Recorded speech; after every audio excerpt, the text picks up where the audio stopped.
नमस्कार मित्रांनो, सुस्वागतम. आनंदी या मालिकेच्या आजच्या भागामध्ये अगदी मनपूर्वक मी तुमचं स्वागत करते. आजच्या भागामध्ये आता लगेच ही आनंदी मात्र बेशुद्ध अवस्थेत पडलेली असते. पिंट्या खूप रडत असतो की आनंदी अगं उठ उठ ना गं आनंदी उठ. तेव्हा आता पिंट्या खूप रडत आहे तर लगेच इकडे मात्र आता ही शिल्पा, युगंधर आणि ह्या आरती या तिघांना म्हणत असते की आता आनंदीसाठी तुम्हाला जी काही ही पट्टी लागत असेल, म्हणजे ही आता आनंदीसाठी संजीवनी ठरणारी ही पट्टी जर तुम्हाला लागत असेल तर मात्र या पेपर्सवर सह्या करायच्या. कसला विचार करतात? आनंदी तुम्हाला जिवंत हवी आहे ना, आनंदीला वाचवायचं आहे ना, मग करा ना. कशाला विचार करतात? लवकर सही करा. तेव्हा युगंधर विचारात पडतो. आरची आणि आरती मात्र खूप रडत आहे. त्यांना काय करावं तेच काही कळत नसतं.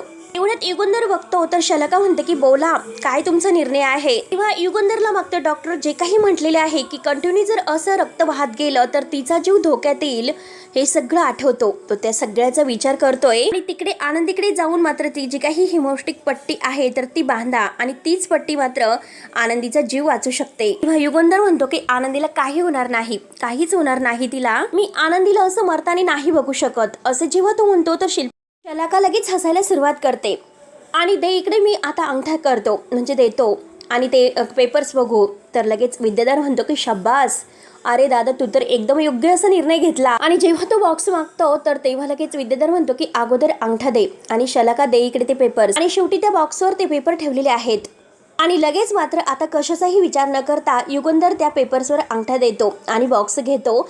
आरती आणि आरची या दोघींना म्हणतो की चला लवकरात लवकर. आता हे सगळं काही आरती आणि यांच्या समोर झालेलं असतं आणि लगेच युगंधर आरती आरची गाडीत बसून घाईने निघून जातात. परंतु आता विद्याधर हसत असतो आणि तो शलाकाला म्हणतो की वा शलाका वा, जो काही तुझा हा प्लॅन होता ना, तर त्या स्टोअरवाल्याकडून सगळे काही आता हे पट्टे विकत घेणं, हा प्लॅन मात्र खूपच आपल्यासाठी भारी ठरला. तेव्हा शलाका म्हणते की आज स्वतःच्या मुलाचा सौदा करून आज ह्या युगंधरने स्वतःचा जीव आता काही न विचार करता आनंदीचा जीव वाचवलेला आहे आणि त्याचा हाच लाचारीचा जो खेळ आहे तर तो आयुष्यभर मला पाळायला आवडेल. आता विद्याधर हसतो आणि म्हणतो की आनंदीला तर पट्टे बांधल्या जातीलच, परंतु निंबाळकरांच्या अख्ख्या साम्राज्याला आता पट्टे बांधण्याची वेळ आलेली आहे. त्यानंतर इकडे पिंट्या आता आनंदीच्या जवळ बसून खूप रडत असतो की आनंदी उठ, अगं उठ ना. आणि तेवढ्यात तेथे युगंधर, आरती, आरची हे सगळेजण येतात. परंतु आरती आणि आरची जेव्हा आनंदीला ह्या अशा अवस्थेत बघतात तर त्यांना धक्काच बसलेला असतो. परंतु मित्रांनो, ती आनंदी नसतेच, दुसरी एक कोणती तरी बाईच असते. आणि तेवढ्यात मात्र आता ही आरती आणि आनंदी धावतच आनंदीच्या जवळ आलेले आहेत. तिला आता धक्के देऊन देऊन उठवण्याचा प्रयत्न करत आहे, पण थोडंसं आता तिच्या तोंडावर जो चेहऱ्यावर टॉवेल टाकलेला आहे थोडासा बाजूला होतो आणि ती काही आनंदी नसते. परंतु यांनी अजूनपर्यंत काही बघितलेलं नसतं. युगंधर मात्र खूप रडत आहे. युगंधरला खूप आता धक्काच बसलेला असतो. पिंट्या, आरची आणि आरती यांची अवस्था खूप बिकट झालेली असते. सगळेजण आनंदीला उठ आनंदी उठ आनंदी करत असतात. आनंदी रक्तामध्ये माखलेली असते पण ती आनंदी नाही, त्यांना आनंदीच असं वाटते. पिंट्या म्हणतो की मालक साहेब, आनंदी आता आपल्यामध्ये नाही राहिली. हे ऐकल्यानंतर आता जबर असा धक्का युगंधर, आरती, आरची यांना बसलेला असतो. मित्रांनो, हा कोणाचा तरी एक ट्रॅप रचलेला असेल, ती आनंदी नसेल आणि आनंदीला कुठेतरी किडनॅप करून ठेवलं गेलेलं आहे. परंतु आता हे सगळं काही आनंदीचा आयडी वगैरे तेथे ठेवलेला आहे आणि तेवढ्यात मात्र आता सगळेजण शॉक होतात. तर युगंधरला काय बोलावं तेच काही कळत नसतं. आरती आता रडतच म्हणते की पिंट्या, अरे तू काय बोलतोय? अरे असं का म्हणतोस तू? आनंदी आपल्यात नाही राहिली, आमची आनंदी कुठेही नाही जाणार. आणि तेव्हा आरती आणि आरची आता खूप रडत आहे. आरती म्हणते की आनंदी अगं उठ ना, आबांनी बघ ना तुझ्यासाठी काय पाठवलं. ती साडी आणि ती शाल वगैरे दाखवत असते की बघ अगं बघ ना आनंदी, तू अशी कशी आम्हाला सोडून जाशील, उठ ना. आणि आता मात्र सगळेजण इतके रडत आहे. पिंट्या वगैरे, आरची खूप रडत आहे. तेवढ्यात आरची रागाने युगंधरकडे बघते. युगंधर पुढे येतो आणि आता आरची उठून आता युगंधरला म्हणते की हे सगळं तुमच्यामुळे झालेलं आहे. युगंधरला आणखीनच खूप मोठा धक्का बसलेला असतो. हे सगळं तुमच्यामुळे झालेलं आहे, तुमच्यामुळे आमची दीदी आम्हाला सोडून गेली असे जेव्हा आरची म्हणते तर युगंधरचा चेहरा पूर्णपणे पडलेला असतो. काय बोलावं तेच काही कळत नसतं आणि मला मात्र आता काय कुणाला काहीच कळत नाही की नक्की काय झालेलं आहे. युगंधर पूर्णपणे शॉक झालेला आहे, कारण आनंदीची अवस्था अशी झाली त्याचंच त्याला जबर धक्का बसलेला आहे, पण तो दाखवत नसतो. शेवटी तो सुद्धा मात्र आता आपला सगळं काही सौदा करून शेवटी आनंदीचा जीव वाचवायला आलेला आहे, परंतु त्याला असं वाटतं की आपण काहीच करू शकलो नाही आनंदीसाठी. आनंदी शेवटी आपल्याला सोडून गेली आणि या सगळ्याला आपणच कारणीभूत आहोत. तेव्हा आरची जोरात दीदी दीदी उठ ना, आनंदी दीदी उठ ना म्हणून ओरडत असते. तर आरती युगंधरच्या जवळ येते आणि म्हणते की आनंदी आपल्याला असं सोडून नाही जाऊ शकत.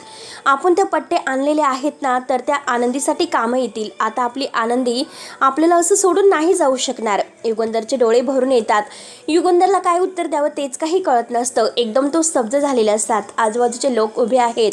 आरती आणि आरची खूप रडत आहेत आणि पिंट्या सुद्धा. तेव्हा आरती रडतच म्हणते की डॉक्टर साहेब म्हणालेत ना, आपण आनंदीसाठी काहीतरी करू शकतो, त्या पट्ट्या वगैरे लावू शकतो.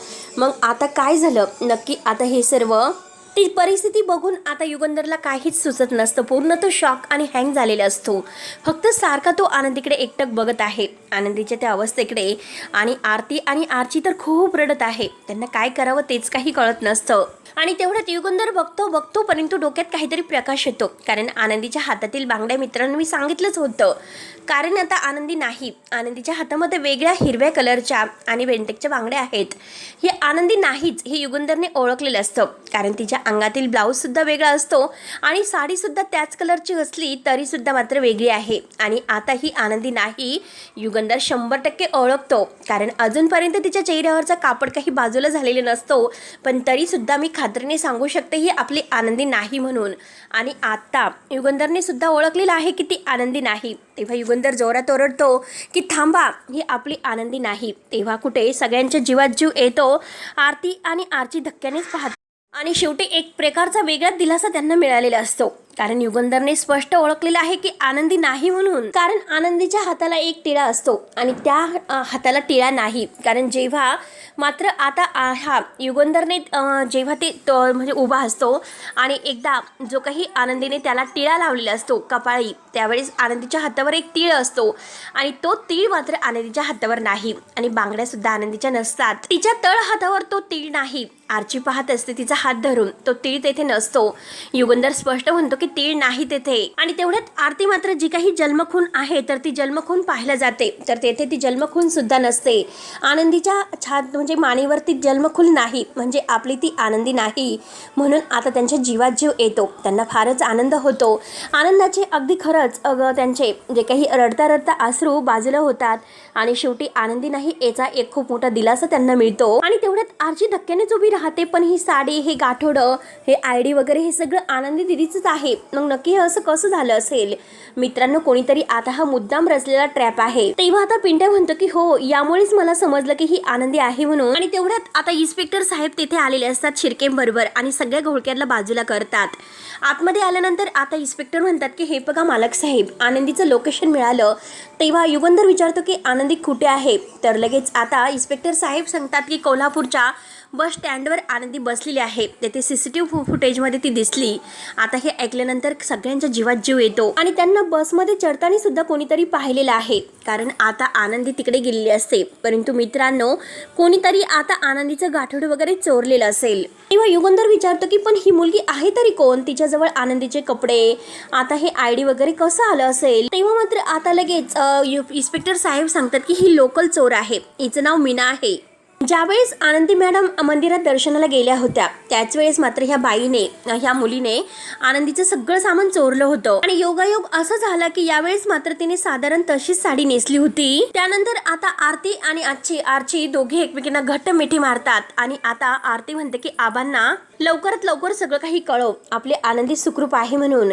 आणि तेवढ्यात मात्र युगंधर म्हणतो की आता आबांना तुम्ही हे सुद्धा सांगा, कारण आनंदी स्वतःहून तिने माझं घर सोडलेलं आहे. मी काही तिला घराच्या बाहेर काढलेले नाही. त्यामुळे आता जेव्हा ती आता सापडेल, जेव्हा ती आपल्यासोबत येईल, तेव्हा मी तिला स्वतः आबांच्या घरी सोडणार आहे. कारण तिचा आणि माझा आता कोणताही संबंध राहिलेला नाही. हे ऐकल्यानंतर आरती आणि आरची यांना खूप मोठा धक्का बसलेला असतो आणि युगंधर अगदी आपल्या छातीवर दगड ठेवून हे सर्व बोलत असतो. असतो. शिर्केंना माहिती आहे की हे सर्व मालक साहेब का बोलतात, कारण उघडपणे जर आता युगंधर समोर आला तर शत्रू सावध होतील. यासाठी मात्र शिर्के आणि युगंधर यांनी हा रचलेला एक ट्रॅप आहे. आणि आपली जी गुपित गोष्ट आहे ती आरती, आर्ची आणि आबा ह्या कुणालाच समजायला नकोय. तेव्हा युगंधर मात्र आता ही बॉडी आहे तर ती त्या मुलीच्या नातेवाईकापर्यंत पोहोचवायला सांगतात आणि तिचे योग्य अंत्यसंस्कार करा. चला आता आम्ही कोल्हापूरला निघतो आणि आनंदीला शोधतो. मित्रांनो, आपली आनंदी मात्र खरंच सुखरूप आहे. तुम्हाला खूपच आनंद झाला असेल आणि मला सुद्धा खूपच आनंद झालेला आहे बरं का. कारण आपली आनंदी कुठे आलेली असते की शाहूवाडी कोल्हापूरमध्ये संजीवनी धर्मशाळे भाविकांच्या सेवेसाठी, आणि तेथे आलेली असते आपली आनंदी. अगदी म्हणजे हात टेकत टेकत, काही दिसत नसतं, पण आता तेथे साफसफाई सुरू असते आणि आनंदी तेथे येऊन पोहोचलेली आहे. तर आणि ह्या संजीवनी धर्मशाळेमध्ये आता खूप काही बायका तेथे काम करत आहे आणि खूप काही आता काही लोक आहेत, सगळे जे काही आहे असे, आणि ते तेथे सेवा करत आहे, संजीवनी भाविकांची सेवा. आणि आता आनंदी तेथे अगदी हात टेकत आली असते, तिला काही दिसत नसतं. आणि इकडे युगंधर आणि शिर्के मात्र हे आनंदीला शोधायला कोल्हापूरला येत आहे. त्यानंतर आता आनंदी तिथे पाऊल टेकत आलेली असते, बायकांना अगदी स्पर्श करत करत, तिला काही कळत नसतं, परंतु एक एक पाऊल टाकत ती पुढे चाललेली असते. आता चप्पल सुद्धा ओली झालेली असते. त्यानंतर शिर्के युगंधरला फोन करतात आणि हॅलो मालक साहेब, मंत्री साहेबांशी तुमचं काही बोलणं वगैरे झालं की नाही असं विचारतात. तेव्हा युगंधर म्हणतो की हो, मी आता मंत्री साहेबांशी बोललो आणि त्यांच्या पेला मी आनंदीचा फोटो सुद्धा दिलेला आहे आणि त्यांनी सांगितलं की कोल्हापूरमध्ये सगळ्या ठिकाणी आणि सगळीकडे मात्र आनंदीचा फोटो ते लावणार आहेत. आणि हे बघा शिर्के, जोपर्यंत आनंदी सापडू शकत नाही तोपर्यंत मी शांत नाही बसू शकत. त्यानंतर मात्र आता युगंधर गाडीतून येत असताना फोन ठेवतो आणि तेवढ्याच समोर गाडी काही थांबलेली असते. आणि आता युगंधर विचारतो की काय झालं. आता इथे बहुतेक गाडीचा टायर फुटलेला दिसतो आणि आता खूप सामान सांडलेलं आहे, आता काहीतरी त्यांना मदत करावी लागेल असं तो म्हणतो आणि गाडीच्या खाली उतरतो. त्यानंतर आनंदी इकडे आता संजीवनी धर्मशाळा आहे तर तेथे आता मेन ज्या संचालिका आहे तर आतमध्ये येते आणि विचारते की येथे राहण्यासाठी जागा मिळेल का. आणि जेव्हा त्यांचं लक्ष आनंदीकडे जातं तर तेव्हा ते नाव वगैरे विचारतात आणि म्हणतात की एक मिनिट, मी तुम्हाला कुठेतरी पाहिलेलं आहे, हे डोळे, हा चेहरा, हे सगळं काही मी कुठेतरी बघितलेलं आहे. आणि तेवढ्यात आता त्यांच्या लक्षात येतं, म्हणजे तुम्ही आनंदी युगंधर निंबाळकर आहात ना. आणि काही दिवसापूर्वीच मी तुम्हाला पेपरमध्ये आणि टीव्ही फंक्शनवर अवॉर्डमध्ये बघितलं होतं. तेव्हा आनंदी म्हणते की ताई मी, परंतु आता त्या ताई विचारतात की म्हणजे तुम्ही इथे कशा पण, कारण ज्यांना आधार नसतो तीच माणसं येथे येतात, पण आज तुम्ही इथे कशा आलात. तर इतक्या मोठ्या घरातील आहे, तुम्हाला आदर सुद्धा आहे, पण तुम्ही इथे आल्या कशा, म्हणजे काही घरात प्रॉब्लेम वगैरे आहे का म्हणून तुम्ही इकडे आलात. आणि तेव्हा आता असं विचारल्यानंतर आनंदी म्हणते की हे बघा ताई, तुम्ही अजिबात गैरसमज करून घेऊ नका मालक साहेब. आणि परत ती थांबते आणि म्हणते की युगंधर निंबाळकर खरंच खूप चांगले व्यक्ती आहेत, ते तसे नाही, त्यांनी खरंच अगदी मनापासून माझं त्या घरामध्ये खूप काळजी घेतली, खूप चांगले व्यक्ती आहेत ते, यामध्ये त्यांचा काही दोष नाही. तेव्हा त्या ताई हसतात आणि म्हणतात की आनंदी मॅडम, हे बघा आनंदी मॅडम, मी दुनिया पाहिलेली आहे आणि येथे मात्र अशी माणसं येतात की ज्यांना घरच्यांनी नाकारलेलं असतं, घरच्यांनी सोडून दिलेलं असतं, अशा माणसांना आम्ही इथे आधार देतो ज्यांचं कोणीही नसतं. आणि तुम्ही तर म्हणजे पण ठीक आहे, काही काळजी करू नका, आजपासून हे घर तुमचं आहे असं समजा आणि निश्चितपणे तुम्ही इथे राहू शकतात बिनधास्तपणे. तेव्हा आनंदी म्हणते की परंतु ताई, आणि आनंदी आता असं म्हणत आहे की आता मात्र हे त्यांना कळायला नको, कारण आता म्हणजे तिकडे सांगू नका, नाहीतर मी इथे निघून जाईल. त्यावरती त्या ताई विचारतात की अहो पण तुम्ही राहणार कशा आनंदी मॅडम, इथे फुकट राहण्याची सोय नाही. त्यावरती आनंदी म्हणते की तुम्ही सांगताल ते काम मी करेल, अगदी स्वयंपाकापासून साफसफाई पर्यंत सगळं काही काम मी करते. आणि हे बघा, मला डोळ्यांना जरीही दिसत नसलं तरी सुद्धा मी सगळं काही नीट करू शकते. येथील मुलांचा अभ्यास घ्यायचा असेल तर ते सुद्धा मी करू शकते, फक्त राहण्यासाठी मला एक कोपरा द्या. तेव्हा त्या ताई म्हणतात की बरं ठीक आहे. ताई विचारतात की तुम्ही तुमचं काही सामान आणलेलं आहे का. तेव्हा आनंदी म्हणते की ते माझं सामान, कारण बस स्टॉपवर असताना तिचं सामान चोरीला गेलेलं असतं. आणि आता शेवटी आनंदी पुढे आलेली आहे. आनंदी म्हणते की सामान वगैरे काही नाही. तर लगेच आता त्या मॅडम म्हणतात की ठीक आहे, काही हरकत नाही. आणि आनंदीच्या हाताला धरून मात्र आता ती घेऊन जाते आणि आनंदीला मात्र सगळे काही ते दाखवायला घेऊन जातात. त्यानंतर आता इकडे हा विद्याधर मात्र आता पृथ्वीला बरोबर घेतो आणि म्हणतो की बघ, आता कसलीही काळजी करायची नाही, आता लिगली आपले सर्व काही एक बिझनेस आपल्यासोबत करण्यासाठी आता सगळे हक्क आपल्या बाजूने झालेले आहेत. तुझ्या वडिलांनी, ह्या युगंधर निंबाळकरने सगळे आता आपल्याला हक्क दिलेले आहेत, आपल्याला काही आता अडचण येणार नाही. आणि तेवढ्यात पृथ्वी मात्र ती हातातून कागद घेतो आणि म्हणतो की काय एनओसी त्यांनी दिली असं विचारतो. तर विद्याधर म्हणतो की हो, आणि अगदी डोळे झाकून त्याने दिलेली आहे. असं म्हणतो, अरे तुझा बाप आहे ना तर त्या दुसऱ्या बायकोच्या आनंदीच्या प्रेमात आंधळा झालेला आहे रे. म्हणून पृथ्वीचे आणखीनच कान भरायला ते सुरुवात करतात. आणि शलाका मात्र हसत असते. आता मात्र त्यांचा परिवार आणि पोरबाळ त्यांचं याच्याशी त्यांना काही घेणं देणं नाही. शलाका म्हणते की हो ना, हो तर म्हणजे तो भाऊजी आहे ना त्या आनंदीच्या प्रेमामध्ये पूर्ण वेडा झालेला आहे आणि त्या आनंदीने स्वतः आपल्या प्रेमाच्या जाळ्यात त्याला अडकून घेतलेला आहे. तर विद्याधर म्हणतो की दादा आमचा आहेच तसा, म्हणजे समिता वहिनी गेल्यापासून त्याला जराही दुःख नाही झालेलं.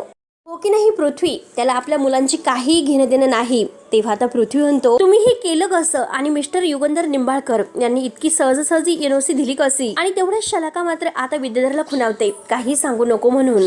तर विद्याधर लगेच आता पृथ्वीला म्हणतो की पृथ्वी, अरे तुला त्याचं काय करायचं, आता फक्त तू एकच गोष्ट लक्षात ठेवायची की इथून पुढे आम्ही दोघंही तुला खाली पडून नाही देणार. तू फक्त आणि फक्त तुझ्या कामावर आणि ध्येयावर लक्ष केंद्रित कर, बाकी आम्ही बघतो. आणि स्वतःच्या पायावर असा भक्कम उभा राहून दाखव त्या युगंधरला त्याच्या समोर अगदी.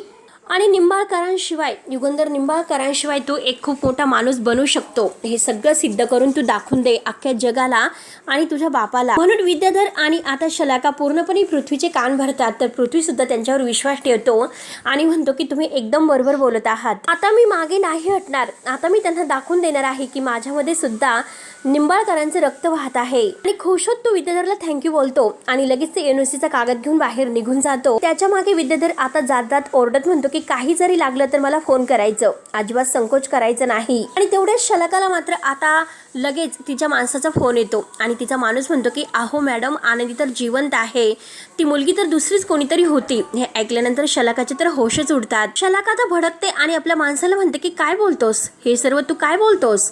आणि तेवढ्यात विद्याधर शलाकाच्या जवळ येतो आणि म्हणतो की शलाका काय झालं, तू काय म्हणत होती, कुणाशी बोलत होती. तेव्हा लगेच शलाका फोन स्पीकरवर टाकते आणि आता त्या माणसाला म्हणते की तू आता जे काही बोलला तर ते परत बोल. तेव्हा तो माणूस आता म्हणतो की आता ती मुलगी दुसरीच कोणीतरी आहे, आनंदी जिवंत आहे. हे आता कळल्यानंतर विद्याधरला सुद्धा धक्काच बसतो. मालक साहेबांची माणसं आणि पोलीस आनंदीला शोधत आहे असं सुद्धा सांगतो.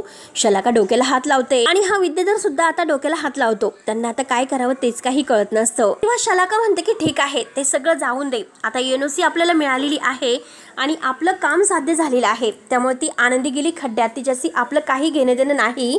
आणि चल फोन ठेव. शलाका फोन ठेवते आणि तेवढ्यात मात्र आता हा विद्याधर म्हणतो की अगं शलाका, तू असं काय बोलतेस, अगं ती आनंदी कुठे आहे, काय कशी, आपल्याला सगळं काही शोधावं लागेल आणि चल लवकरात लवकर आपण तिला शोधूयात. तेव्हा आता शलाका म्हणते की विद्याधर, अरे तू अजून सुद्धा आनंदीच्या पदराला धरून राहणार आहे का. विद्याधर म्हणतो की अगं फरक पडतो का, पडतो, अगं तू एक गोष्ट लक्षात घे.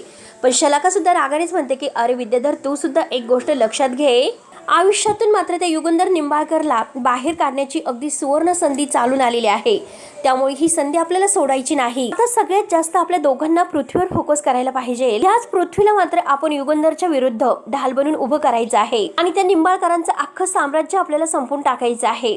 तेव्हा विद्याधर आता विचार करतो आणि म्हणतो की प्लॅन तर तुझा भारी आहे आणि त्या युगंधरचा मात्र आता काही जे काही तुला करायचं असेल त्यासाठी मात्र तू सगळं काही करू शकते. त्याचा सगळं काही वापर तू करून घे, तुला काय करायचं ते त्याचा म्हणजे तू कर, त्याला बर्बाद कर. परंतु ती आनंदी मात्र मला हवी आहे, ती शिकार मला भेटायला हवी, कारण ती माझ्या हातात यायला हवी. ती शिकार काही मी सोडत नसतो आणि चल मी जातो आनंदी ही आनंदगडे करायला. त्यानंतर आता इकडे ह्या आश्रमशाळेच्या जे काही आता ह्या धर्मशाळेच्या त्या ताई आहे तर ते आनंदीला एक खोली देतात. त्या खोलीमध्ये घेऊन येतात, साडी वगैरे नेसायला देतात आणि म्हणतात की हे बघ आनंदी ही आमच्या बाजूची खोली आहे आणि इथे एक बाई राहत होत्या पण ते आता काही इथे नाही. त्यांच्या डाव्या बाजूला जो काही बेड आहे तर तो तुझा आहे. तर आणि आता तो बेड बघून घे. तेव्हा आनंदी तो बेड बघून घेते आणि मॅडम सांगतात की मागच्या बाजूला आहे ना, तर तो बाथरूमचा दरवाजा आहे माझ्या मागच्या बाजूला आणि तू आता आराम कर, मी येते. तेव्हा आता आनंदी म्हणते की नाही ताई, तुम्ही मला काहीतरी काम सांगा, मी काम करते. आणि हे बघा मागाशी मी तुम्हाला म्हणाले की तुम्ही कोणत्याही संकोचाशिवाय काहीही सांगा, मी सगळं काही करायला तयार आहे, मला काम करायला फार आवडतं. तेव्हा तर ताई म्हणतात की खरं तर एक काम होतं. तर आनंदी लगेच म्हणते की सांगा ना कोणतं काम आहे. आणि हे बघ ऍक्च्युली धान्याचा टेम्पो येणार आहे आणि मला किचन सुद्धा आवरायचं आहे आणि धान्याचा टेम्पो आल्यानंतर तू प्लीज मला सांगशील का. तर आनंदी म्हणते की हो नक्कीच. तर ताई हसतात आणि म्हणतात की ठीक आहे चल मग येते. तेवढ्यात आनंदी मात्र रूममध्ये आता बाथरूम वगैरे कुठे आहे हे आपल्या हाताने दरवाजा वगैरे शोधत असते आणि तेवढ्यात आता जोराचे हॉर्न ऐकू येतात की आता मात्र टेम्पो आलेला आहे. तिला समजतं. आता आनंदी म्हणते की अरे बापरे, धान्याचा टेम्पो आला वाटतं. आणि आता मला ताईंना सांगावं असं वाटतं, म्हणून मात्र ती घाईने आणि आता ती बाहेर येते असते 1 2 3 पाऊल टाकत. आणि तेवढ्यात आता युगंधर बाहेर आलेला असतो. युगंधर गाडीच्या खाली उतरतो आणि त्याच आता संजीवनी धर्मशाळेमध्ये तो आलेला असतो. आणि तेवढ्यात युगंधर मात्र आता तिथे विचारतो की मॅनेजरची खोली कोणती आहे. आणि आनंदी मात्र तेथे समोरून आता येत असते. ती आता ह्या ताईंना धान्याचा टेम्पो आलेला आहे ते सांगायला येत असते. आणि तेवढ्यात आता युगंधर तिच्या मागून येतो आणि आनंदी पाठमोरी उभी असते. ती आता ताईंच्या केबिनमध्ये आलेली असते. आणि तेवढ्यात युगंधर विचारतो की अहो ताई, मॅनेजरची खोली कोणती आहे. तेव्हा आनंदीला धक्काच बसतो. युगंधरचा आवाज ती ऐकते आणि आता तिला धक्का बसतो का काय उत्तर द्यायचं. तेव्हा युगंधर पुन्हा विचारतो की अहो मॅडम, म्हणजे त्या मॅनेजर ताईंची खोली कोणती आहे, मी तुम्हाला काय विचारलं. आणि तेव्हा आता आनंदी घाबरते आणि मनात म्हणते की बापरे, मालक साहेब मला शोधत शोधत थेट इथेच येऊन पोहोचले वाटतं. आता मी काय करू म्हणून आनंदी पूर्णपणे घाबरून गेलेली असते. तिला काही कळत नसतं. आणि युगंधर तिच्या पाठीमागे उभा असतो. त्याला काही आनंदीची साडी वगैरे आता वेगळी आहे, त्यामुळे आनंदी ही आहे ओळखत नसतं. आणि त्यानंतर मात्र आता आनंदी काही उत्तर देत नाही. ती तशीच उभी असते. परंतु आनंदी तेथे आता तिथून बाजूला निघून जाते. युगंधरच्या समोर काही ती जात नाही. त्यानंतर मात्र आता आनंदी विचारत पडते की मालक साहेब शोधत शोधत इकडे आले, आता कसं मॅनेज करायचं. म्हणून ती बरोबर मॅनेज करते आणि युगंधर समोर काही आपलं सत्य येऊन देत नाही. आणि त्या मॅनेजर ताईंना सुद्धा तिने सांगून ठेवलेलं असतं की मालक साहेबांना काही सांगू नका, नाहीतर मी इथून निघून जाईल. आणि आता मात्र जेव्हा आनंदी तिथून निघून जाईल, म्हणजे आता युगंधर तिथे आलेला आहे, तर त्या मॅनेजरला त्यांना असंच वाटतं की आनंदी कुठे गेली. कारण आनंदीला मात्र आता ह्या गुंडांनी किडनॅप केलेलं असतं विद्याधरच्या. आणि ते विद्याधरचे गुंड मात्र तिथे येऊन पोहोचतात. शेवटी हा वाक येथे संपतो. पुढील भागामध्ये शिर्के मात्र आता युगंधरला फोन करतात. शिर्के म्हणतात की मालक साहेब, आपण ज्या खबरी माणसाला पैसे दिले होते तर त्याचा आता फोनच लागत नाही. तेव्हा आता युगंधर म्हणतो की शिर्के, काहीतरी नक्कीच गडबड आहे. आणि तेवढ्यात मात्र आता जे गुंड आहे विद्याधरचे, ते आनंदीला नेण्यासाठी तेथे आश्रमामध्ये आलेले असतात एक पेटी घेऊन. आणि आता त्या धर्मशाळेमध्ये मात्र जेव्हा आनंदी आपल्या रूममध्ये बसलेली असते, तेव्हा ते तोंडाला रुमाल वगैरे बांधून आतमध्ये येतात. तेव्हा आता युगंधर आता इकडे आनंदीला काहीतरी करावं लागेल, तिच्यासाठी आता मलाच काहीतरी निर्णय घ्यावा लागेल, मलाच काहीतरी असा हात उचलावा लागेल असं तो ठरवतो. आता तिच्यासाठी योग्य निर्णय घेण्याची वेळ आलेली आहे असं म्हणतो. आनंदीच्या जीवाशी खेळ झालेला मला चालणार नाही. आणि इकडे विद्याधरच्या माणसाने आनंदीच्या तोंडाला रुमाल लावून तिला बेशुद्ध केलेलं असतं. आणि त्या पेटीमध्ये आता ते तिला बांधून तिकडे नेणार असतात. आणि ती पेटी शेवटी आता निंबाळकरांच्या घरातच जाणार असते. तर मित्रांनो, आता नागोबा मात्र आता हा आनंदीला कसं वाचवतो आणि विद्याधरला फणा काढून कसा उभा राहतो, हे आता उद्याच्या भागामध्ये आपण बघणार आहोत. तेव्हा मित्रांनो, आता पुढे नक्की काय होईल हे बघायला विसरू नका. तोपर्यंत धन्यवाद.